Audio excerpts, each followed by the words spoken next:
the majestic Rocky Mountains. Some of the best scenery this wonderful country of ours has to offer.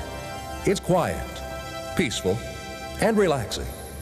Now, there's probably only one time that this kind of scenery is not relaxing. And that's when you're trying to land an airplane right in the middle of this beauty.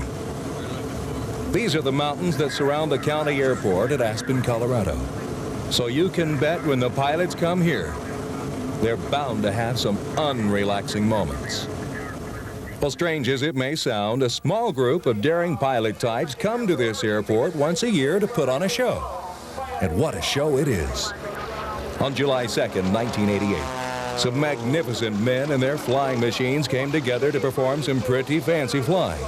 And what was so different about this air show was the fact that the mountains are always only a few moments away in every direction.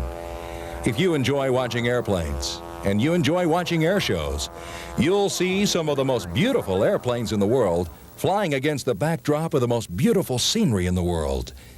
Here's a taste of what you will experience in the 1988 Aspen Air Show.